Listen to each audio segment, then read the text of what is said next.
Hey, everybody, another week, another fantasy fishing derb in front of us. This week is the MLF BPT REDCREST tournament. I know you guys are super jacked about this. Everybody in the fishing industry is a total buzz about the REDCREST because they're claiming it's the GOAT tournament. The REDCREST 2022 presented by Costa. This is the GOAT tournament, they say on their website. I don't know if all you are buying into that or how many people really believe it's the GOAT tournament, but I'm not buying it. But if you do, let me know down in the tournaments.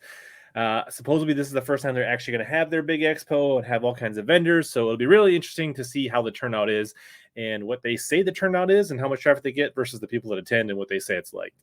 If you attend the Classic and the REDCREST, I'd love to hear what your thoughts are on the overall, production of the tournament and everything like that. But nonetheless, they're still having a fantasy fishing event. They're still going to give away some prizes, and we're going to break down the picks. But let's first jump in and take a look at who's leading the leagues and in the running for some Super K swim jigs. All right, in my league, and if you want to join, links down in the description below to get in each one of the leagues if you want to have a chance to win some Super K swim jigs. But Mark Blackstad still holding down the lead, doing pretty well. I feel like I'm creeping up. I'm 83rd now. I feel like I'm starting to get a little bit better and sucking a little less in MLF fantasy fishing. So hopefully that trend continues as we go in to the next few derbies. Hard to really tell where Mark and Donnie made all their hay and what they did because the overly simplified statistics and actually telling you nothing about like who they picked or when they picked them and where they got all those pounds and from what tournaments. So that's all you get for now. But good luck, Mark, and hope you hold on. And if you can't wait to get your hands on some of these jigs, feel free to use the code right there, Super K HellaBass 15 to save yourself 15% on some made in the USA, hand-poured, hand-tied Wisconsin jigs. Check them out. Code and description down below. Now let's get into the picks. One thing to notice is that it was a little harder to find. There was very few choices that were below the 40 in the way because these are people that qualified from last year's to get into the REDCREST and their current standings, and there's only a few of them that are below the 40, so you only get a handful to pick from in each flight to pick. We're going big time Okies in the flight 1 or team 1 and fantasy 1. We're going Edwin Evers, Zach Burge, James Elam, all Okies, all very familiar with Grand Lake, all call it their home lake and have had great tournament success, all of them.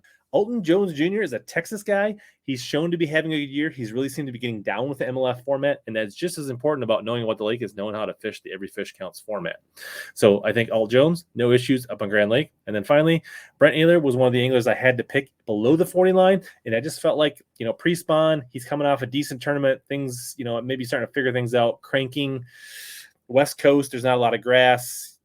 There's some similarities to Grand Lake. West Coast guys tend to do okay on Grand Lake, so that's why I went with Ayler. Now, for the second flight, Jordan Lee, he's just on top of the game, and I really read here is more as just guys that are doing well. This is less about the Okies, but just guys that are literally took the top 4 in points. These guys are perennial contenders in fantasy fishing. That Lee, Wheeler, and Thrift. I expect them to catch them everywhere they go, and I probably will just pick them just about every tournament.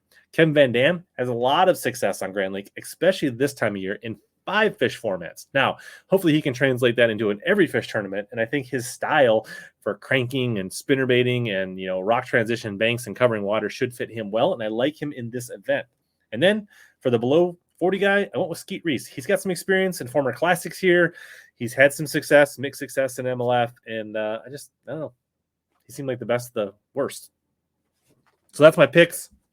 Tiebreaker, 52 pounds, 9 ounces for the final day. I don't know. It's, Grand's got him, but I don't know how. We've never seen an every fish counts tournament. So I'm thinking like a guy catches, 22.5 pounders, 52 pounds, somewhere in there. And I'm not even quite sure. I couldn't find where they said, but I'm guessing it's a 2-pound minimum for this event. But I really don't know for sure because I couldn't find it. And I was getting tired of reading articles on MLF to figure out what the weight was going to be set at. Now let's move on to the Predictor Game. Looking at the Pete HellaBass Private League here, 104 viewer in the Predictor Game, and I've got 4 wins. I'm moving up in the world. Had a better tournament last time. Now Billy Johnson's got 8, sitting really good along with Wilhelm Wong and Wyatt Gardner. Those are the leaders and the best. Those are the leaders in the running to get the Super K Predictor pack as well. So a few of you right in the hunt. We just got to keep chugging. This is kind of a weird deal, but let's get and see what kind of picks we get for the Predictor Game for that REDCREST. Which Mercury Angler? Getting that sponsor plug in there. We'll finish the highest at the REDCREST presented by Costa. I think Alton Jones Jr. is the obvious pick here. He's just the one out of these four that has been catching them the best recently in MLF. Seems like he's got figured out. Okie, Texas, translates. Seems like an easy pick. Scott Suggs is an Ozark guy, but I just don't feel like he does very well in these every fish counts, but maybe he'll prove me wrong. Bet's Oklahoman, Evers, Elam, and Burge. That's a really tough pick. I went with Evers. He's probably just most talented, most storied angler in the bunch.